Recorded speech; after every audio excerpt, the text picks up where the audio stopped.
and I'm sorry, there were 8 in French West Africa, 4 in French Equatorial Africa. And they felt very strongly that the federations needed to be retained, and many hoped that independence could be obtained on the basis of the federations, which they felt would be much wealthier economically, with far more resources, far more diversity in the economy, and much stronger, therefore, politically in terms of holding their own in the international political arena. Sékou Touré was very forceful in arguing for this position, so was Léopold Senghor of Senegal. The key promoter of the territorialist position that wanted recognition of the territories, first within the French Empire, but eventually as nation states, each separate territory as a nation state. The main promoter of that was Houphouët-Boigny of the Ivory Coast, and he was the president of the Interterritorial RDA. He helped to shape the 1958 Constitution. He was a minister in the French government at the time. His imprint in favor of removing powers from the federations and devolving them onto individual territories instead, that was very much Houphouët-Boigny.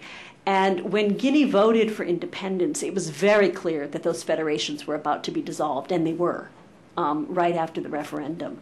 So that the hope of gaining independence on the basis of the federations had pretty much been undermined by Houphouët-Boigny and by de Gaulle in the way in which the 1958 Constitution was shaped. So that would be my answer, is that was, in 1958, not a realistic option any longer. It had been a hope, but it was no longer realistic. Okay, thank you. I would just say a few very quick things. I think that in many ways, what Guinea serves as in 1958, 59, 60 is really a negative example for France and for Mali, for example, and other states as well. France was actually quite anxious to not have relations with other nation states get as bad as they had gotten with Guinea, and Mali also was eager to maintain the kind of back-channel relationships with France, even when there were moments of sharp dispute. And that might be partly the fact that there was a denser elite in Mali that would allow back channels to even exist, whereas Guinea has such a narrow elite that in fact these things are more difficult. I would just mention a couple other things, that both Mali and Guinea, in many ways, the regimes were fundamentally pragmatist, even if they were somewhat erratic. They moved between the USSR and the United States. I mean, Guinea by 62, 63 was cozying up to the US again. It's interesting that it seems that China never got much of the PRC never got much of a foothold in Guinea. I could be mistaken, but they were very strong in Mali. They built a big dam. Right, they did one big project, yeah. But I do think that the question of the referendum was really about, do we go to independence now, individually, or do we go later and together? And that the balkanization of the different territories of Equatorial and West Africa, IOF and IOF, was underway already in 1956, but in fact the Mali Federation experiment between Senegal and Mali, which originally had included Burkina and Cote d'Ivoire, that experiment was actually, undertaken in 1959, 1960. It didn't last very long, but I don't think that some broader federal vision was really already a dead letter in 1959 or 1960. But that's a point that one could dispute. I'd like to hear from those who've listened patiently for over an hour. Yeah. Well, thank you both. Floor is open. If you can just introduce yourself, wait for the microphone, and introduce yourself. We're actually taping this, and it's going to be up on the website soon enough, so appreciate it. Oh, right. Can you just hold down for the microphone? Okay. I'm Jeff James. I have been an Africanist in quotes for 40 years, too many, but still is true. And I'm teaching now at American Public University online, and George Mason. And my question is, what influence might Ghana and some of the other British West African colonial entities, soon to be independent countries, have had on the sense of nationhood or nation-stateness, if you will, for either Mali or Guinea, because Ghana became independent in '57, and certainly would have had and did have a massive impact on the way colonies of both British and French and on thought of themselves. So if that's not too vague a question, maybe you can address that. Well, Guinea and Ghana actually formed a union. So when Guinea was essentially disowned by the RDA, and again, Houphouët-Boigny of the Ivory Coast took the lead in demanding that France isolate and punish Guinea, so that people would not get the idea that you could pull out and still do well, and this would not do justice to those who had loyally voted to accept the Constitution. So he really made an effort to isolate Guinea. Guinea then left the Francophone area essentially and turned to Ghana, which had become independent the year before. So the Guinea-Ghana Union was formed. The hope was eventually it would become the core of a United States of Africa. That didn't happen. But there were lots of exchanges. There were meetings with the Casablanca group of sort of radical leaders. Modibo Keïta became part of that group after Mali's independence in 1960. Morocco was part of the group. So this was clearly a group that had not sort of left the idea of federalism. It's just that it would be a different federation. When Kwame Nkrumah was overthrown in 1966, in fact, he went into exile in Guinea. He was welcomed there.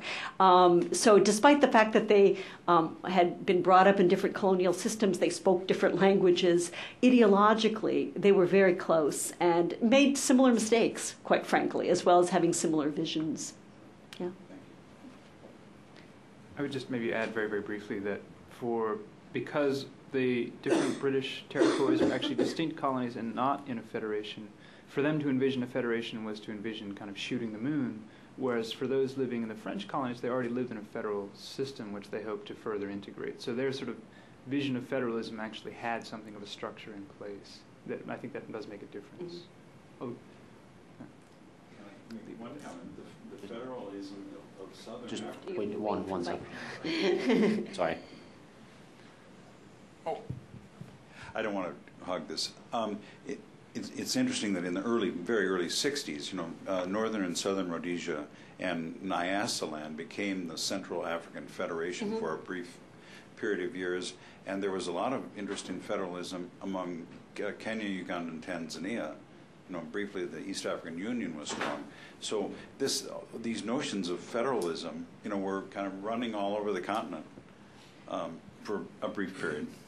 True. The Central African Federation, though, was before independence, and it was essentially a federation set up that benefited Southern Rhodesia in terms of getting labor from Northern Rhodesia and Nyasaland for the Southern Rhodesian mines and plantations. And people called it a partnership with a white rider on a black horse. So. Right over there.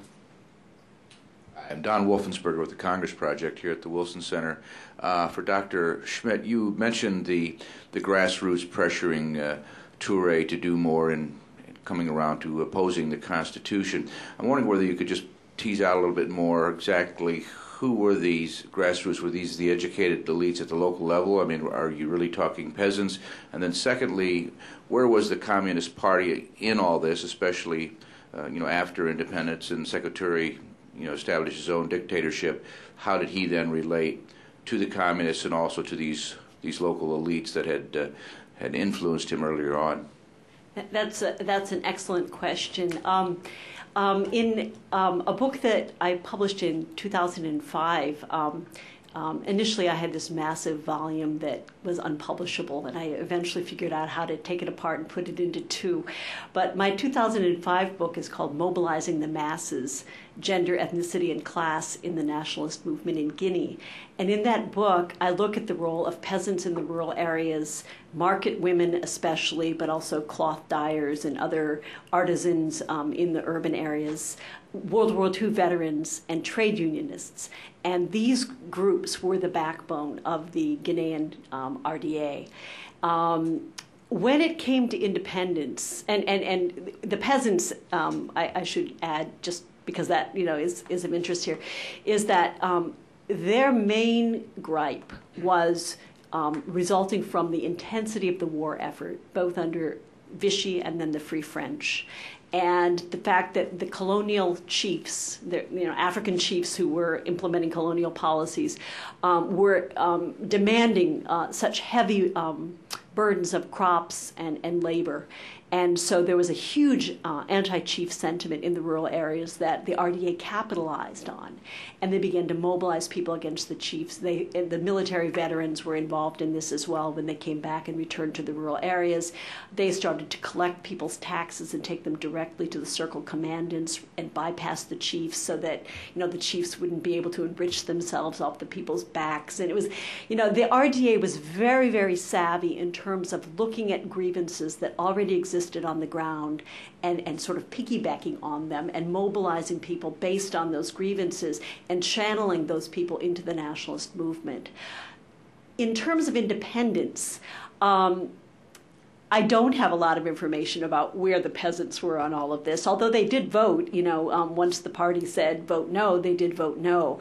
But the grassroots activists who were more influential in pressuring Sékou Touré to the left were trade unionists, many of whom were not highly educated. I mean, the trade union movement in Guinea, and this would be true in French West Africa in general, was very diverse in that it included everyone from domestic laborers, manual laborers in factories, public sector workers who were building roads and bridges, chauffeurs, to civil servants who were relatively highly educated.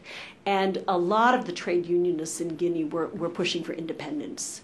Also, as I said in my earlier talk, the most educated, the students, and university students and high school students were pushing for independence.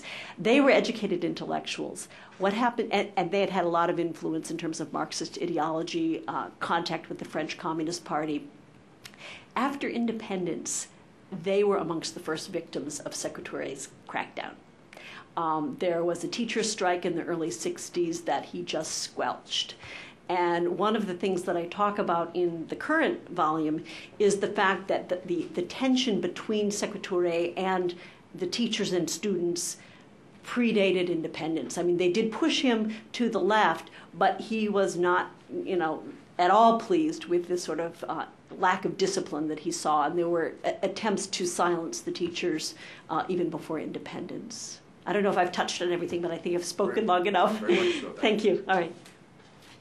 Can I just add that if you look at the level just below Sékou Touré, but some of the founding fathers, as it were, of the PDG, in fact, they went to Mali. The hard leftists ended up being among the ruling clique in Mali and remained within it until the time of the coup in '68, and then they were imprisoned for the decade following.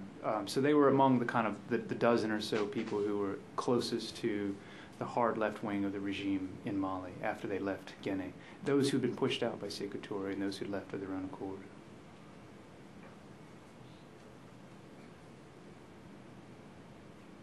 Okay, well, let me just ask a couple of questions myself, actually.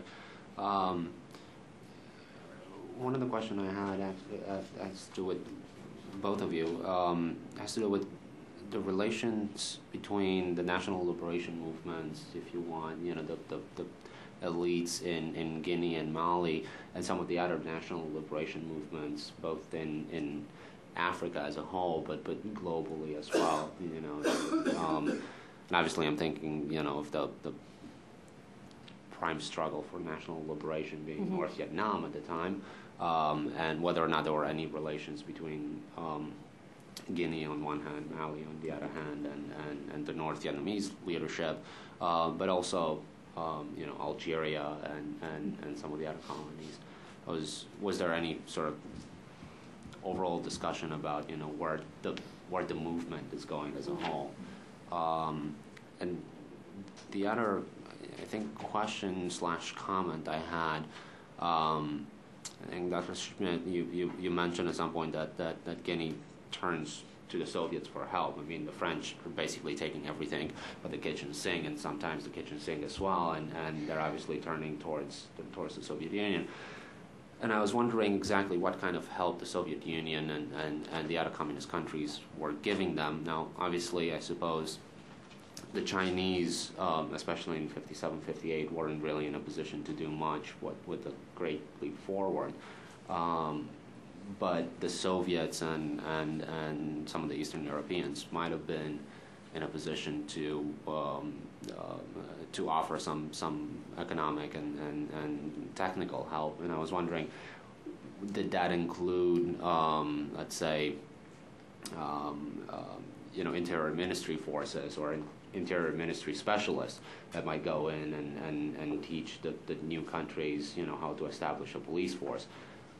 Because that might, then explain some of the crackdowns that happen later on as to where this idea of, dissent being,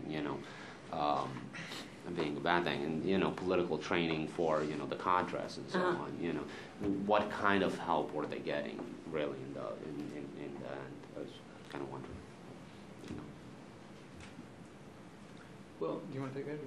You can, go ahead. Just briefly then, there's a great deal of affinity between these new radical regimes and North Vietnam.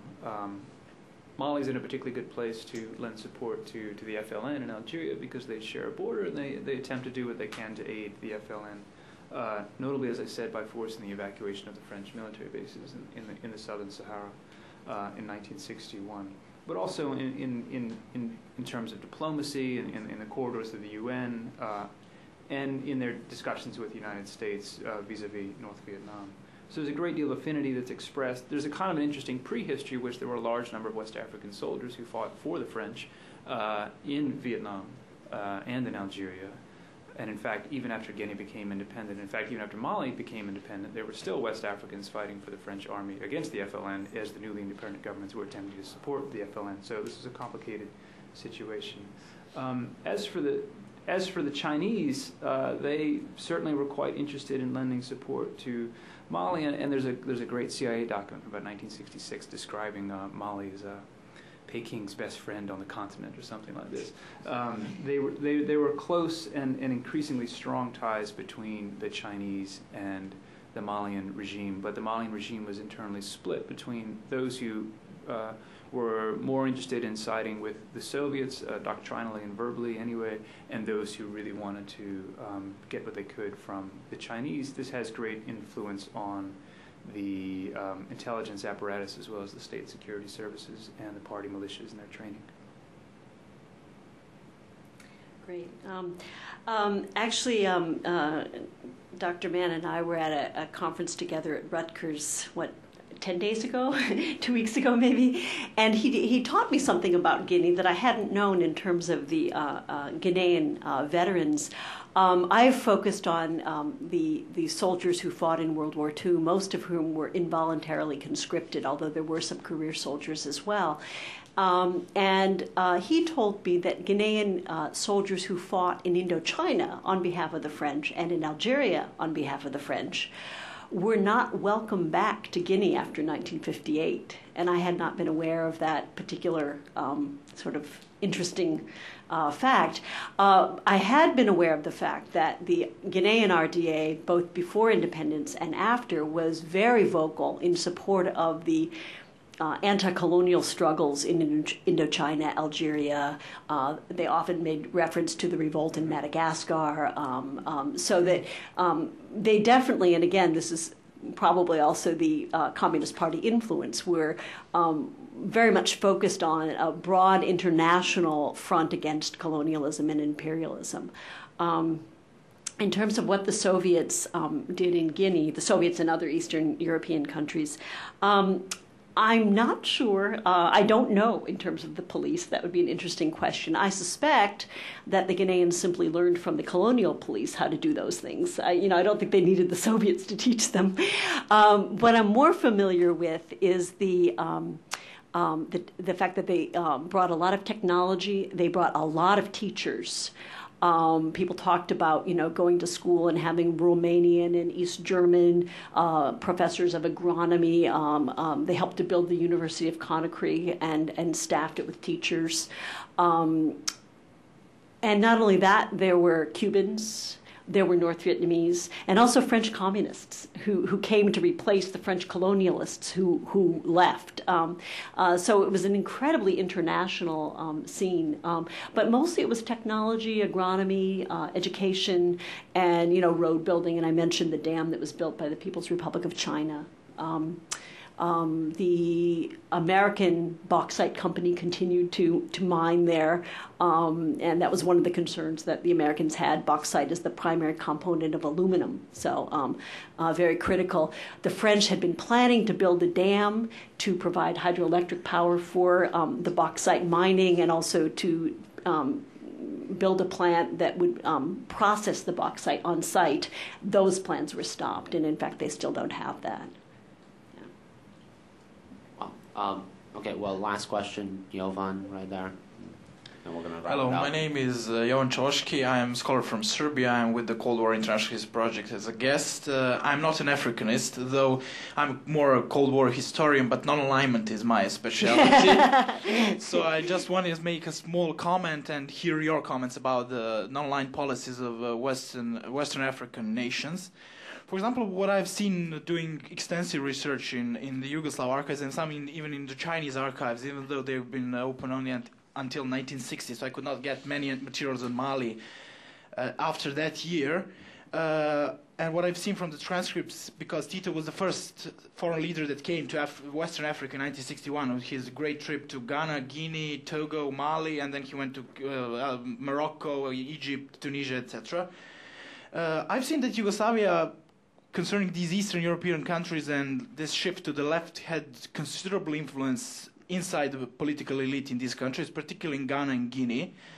And what I saw in the transcripts of the conversations, that sometimes Sékou Touré and Kwame Nkrumah made references that they consider Tito's style of socialism and Tito's style of non-aligned policy between the blocs and even some kind of economic policies as a role model for their own economic development. So I would like to hear your own comments on this.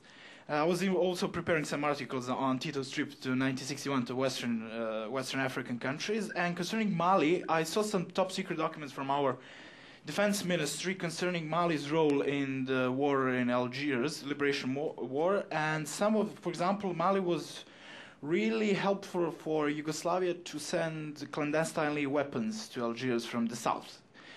So they were going once through Morocco and through Mali. And what is also very interesting that I think Modibo Keita's first visit outside Africa was also to Belgrade a couple of months before the first non-aligned conference in September 1961. So that was also very interesting for the Yugoslav factor in the Western African policy. So I would just like to hear, in short, your factors about your comments on their non-aligned policies and about the role of Yugoslavia, maybe what you've seen in French or other documents. Thank you very much.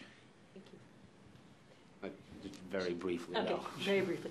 Okay, I must confess that the post-independence period is not, I'm not as up to snuff with that as I ought to be. I do know that that Guinea was very much involved in the non-aligned movement, as you say, and was very much influenced by anyone who was taking an independent position, such as Yugoslavia, also Egypt. I mentioned the University of Conakry that was built by the Soviets. It was called Gamal Abdel Nasser University. Clearly, Sékou Touré was hoping to steer a kind of middle path and working with, other countries, Africa, Asia, Middle East, and also Yugoslavia in doing that. So again, seeking that federation that they'd lost. I'll just say briefly that certainly Mali at the time, being a pragmatic and also erratic regime, was certainly diplomatically promiscuous, and so they had as many kind of relationships as they could possibly have. And certainly their support for the FLN and the Southern Front is, I don't know how important it actually was militarily, but for them it was quite significant diplomatically. I think the diplomatic front then became more important than the actual Southern military front. But yeah, I'd be fascinated to hear more about what the Yugoslav archives might contain. I should just say that what I have as sources doesn't come from exactly that kind of archive, but usually from Malian, French, and American archives, including some of the intelligence archives. But I haven't looked at that kind of material, and so it'd be interested to hear more about it. Thank you. Anyway, thank you very much, all of you, and thank you both for coming here today and discussing your work. We have the books for sale outside. Please feel free to pick up a copy. And we also have a reception with some food and some wine. And I hope you join us for that. Thank you. Thank you all for coming. Thank you.